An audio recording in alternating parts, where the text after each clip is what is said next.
Greetings, welcome to Facts About Everything. I'm your host, James Egan. This is a video I've wanted to do for a very long time. Today, I'm going to talk about comics. To which you may reply, you do a video about comics literally every week. But no, I'm going to talk about comics in general. People forget there's tons of comic book stories that are not affiliated with superheroes at all. And these have been adapted into movies that people don't even realize. Like, did you know Road to Perdition is based off a comic book? So is A History of Violence. Time Cop, The Fountain, American Splendor, Snowpiercer, 30 Days of Night, Old Boy, Ghost World, and even The Matrix. And that is the first fact about comics. Let's dive in.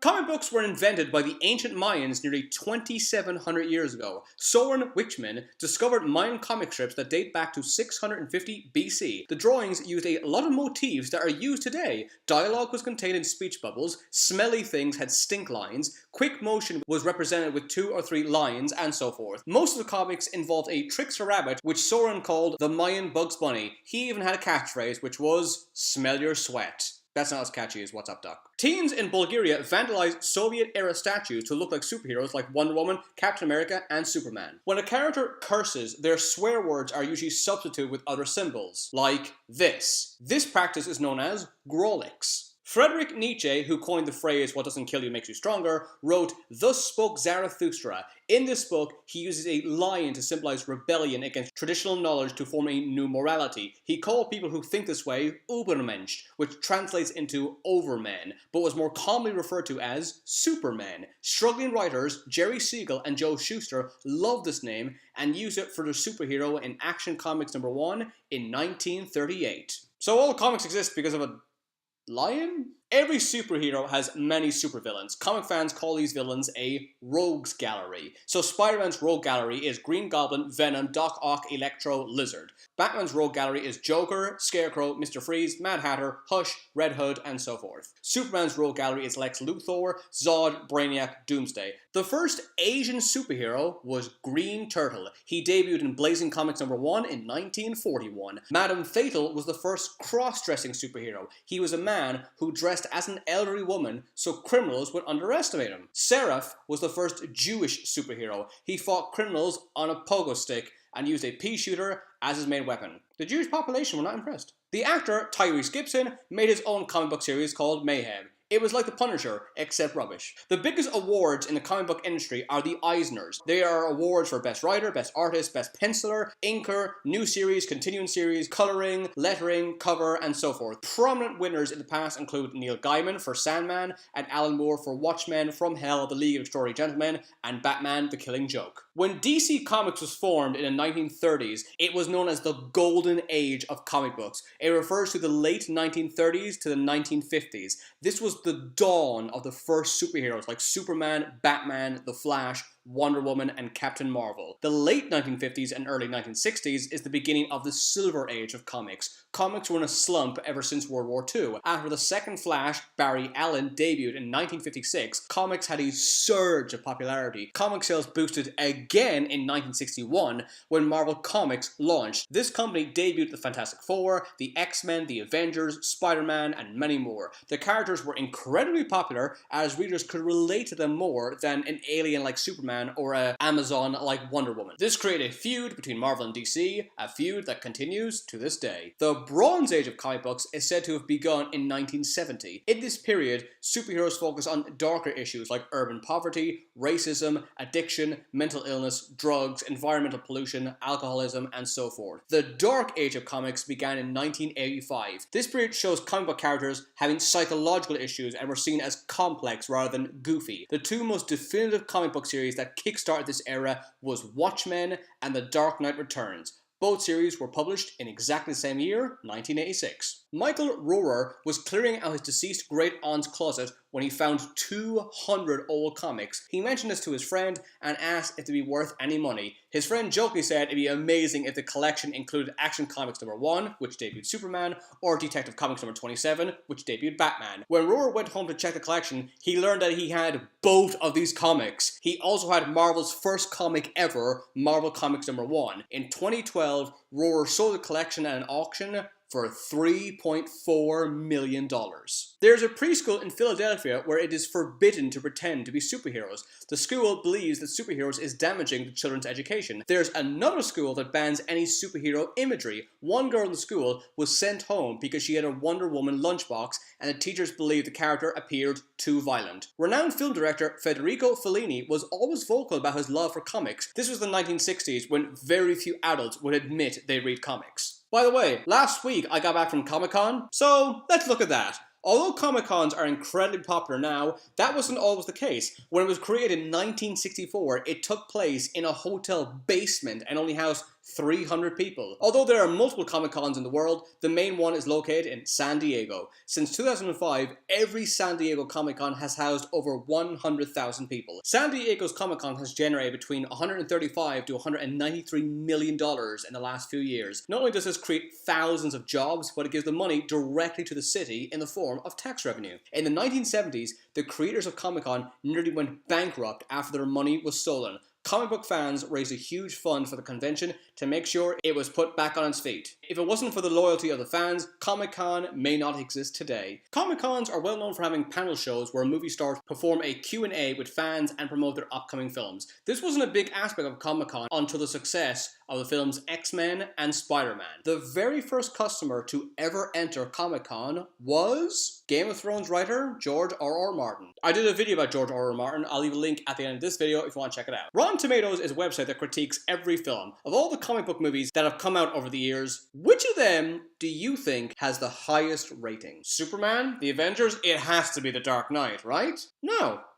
Weirdly, the highest ranked film isn't even affiliated with Marvel or DC. It's the 2007 film Persepolis, which has a score of 96%, which is higher than any film based on a comic book. The film is about an Iranian girl growing up during the Islamic Revolution and is based on the 2000 comics. The movie and the comic is really good. The second highest goes to the anime Ghost in a Shell with a rating of 95%. That's right, the top two comic book films have nothing to do with Marvel or DC according to Rotten Tomatoes. Third is a tie between The Dark Knight and Iron Man, which both score 94%. An artist called Andrew Vickers found a bunch of comic books from the 1960s and decided to turn the crumpled issues into a humanoid sculpture called Paperboy. While his structure was on display in Sheffield Art Gallery, a comic book store owner noticed that it was made of many collector comics, including Avengers #1, which is worth $12,000. Altogether, the comics that Vickers tore up for a sculpture were worth about $62,000. Okay, I'm going to say one of the most important words in comics. Not everyone has heard of it, but everyone who's read comics knows this word.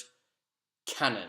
Canon is any material in a fictional story that is accepted as an official part of the mythos. Superman coming from Krypton is canon. Batman's parents being murdered in an alleyway is canon. There's been many adaptations of these characters, but that part of the story is always unchanged. In the story Batman Gotham by Gaslight, Bruce Wayne is brought up in Victorian England. He becomes Batman after his parents are killed by Jack the Ripper. It's a great story, but it's not canon, it's a hypothetical. It doesn't take place in the official DC universe. Some comics devise fun scenarios like the Hulk versus Superman or Batman versus Captain America. If Hulk beats Superman, it doesn't mean Hulk is better or stronger because the story isn't canonical. And now I have to talk about the scariest word in all comic books. Retcon. Even if you never heard of the word, you have been aware of the concept as it's becoming more and more apparent in recent Marvel and DC films. Retcon is short for retroactive continuity. Although it's a common plot device in television and films, it is most popular in comics. A retcon is when a part of a story set in the past is changed which alters the present. Here are several examples. Batman used to live in New York and kill people with a gun. Eventually this was changed, so Batman lived in Gotham and had a no-kill rule. The Batman that lived in New York was said to be a Batman from another universe. Bruce Banner, the alter ego of the Hulk, once called himself Bob. This was a mistake made by the writer, but since readers pointed out this mistake, the writers had to incorporate it in the issue and explain that Bob was his first name, but he usually went by his middle name, Bruce. Now, this is where retcons go a bit nuts. Magneto was decapitated in one X-Men comic. Magneto couldn't stay dead because he was the X-Men's arch nemesis. To get around this, it was explained that the Magneto who died was some other guy who thought he was Magneto. Also, this guy happened to have the same powers, personality, appearance, and memories as Magneto, but it wasn't Magneto. It doesn't make any sense, but retcons rarely do. Retcons usually happen when part of a story becomes too confusing, too complex, too silly, too racist, too sexist, too inappropriate, or too old-fashioned. Sometimes retcons happen just to spice up the story. Probably the biggest misconception that people have nowadays about comic books are they sell really well, better than ever, because they've never been more popular with superhero movies. But that's not true. Comic book movies have little to no effect on comic book sales. When an Avengers movie comes out, Avengers comics don't really sell anymore. If the movie is based on a specific storyline, like Captain America Winter Soldier is based on the 2005 story Winter Soldier, there is a small boost in sales, but it doesn't last long and has little effect on the other Captain America stories. One of the only exceptions to this rule is Watchmen. When the Watchmen trailer was released, the graphic novel became a Barnes & Noble bestseller decades after its original release. Weirdly, the sales do go up when there's an adaptation, but that's usually when it's not based on a superhero. The Walking Dead comics sell way more when there's a new season released on television. The comics 300 and Scott Pilgrim vs. the World got a boost in sales when the films came out. And for the final fact, let's look at the be-all and end-all of coincidences. The 2016 film, The Accountant. Ben Affleck plays the assassin in it, Christian. The main villain in the film is played by Jon Bernthal. Bernthal is best known for playing the Punisher in the Netflix series Daredevil, and who played Daredevil in 2003? Ben Affleck. Weird, isn't it? But wait, there's more. There's so much more. Daredevil is a gritty superhero who batters street criminals and tells them to get out of his city. If that sounds familiar, that's because Daredevil's style was heavily inspired by Batman. Ben Affleck played Batman in Batman v Superman: Dawn of Justice. Throughout The Accountant, Christian sings the song Solomon Grundy. In the DC Comics, Batman fights a zombie called Solomon Grundy. In the same film, Christian has a copy of Action Comics #1. This comic is the first official story that Superman has appeared in. Ben Affleck played George Reeves in the film Hollywoodland. George Reeves is best known for playing Superman in the TV show The Adventures of Superman. Christian also has an issue of American Comics #16. This comic debuted the first superhero to be called Green Lantern, Alan Scott. In the comics, specifically Batman 611 in 2003, it is revealed that the first superhero Bruce Wayne ever saw was Alan Scott as Green Lantern. The film also stars J.K. Simmons, who played Commissioner James Gordon in the 2017 film Justice League, and Cynthia Addai-Robinson, who played Amanda Waller in the TV series Arrow. Both properties are connected to DC Comics. Every single one of these coincidences was unintentional. Thanks for watching. Don't forget to subscribe. Please let me know if you want me to do a video dedicated to Marvel Comics or DC Comics, and I'll upload the video as soon as possible. To learn more facts, check out my books on Amazon. They're available on paperback and Kindle. Thanks for watching. See you again.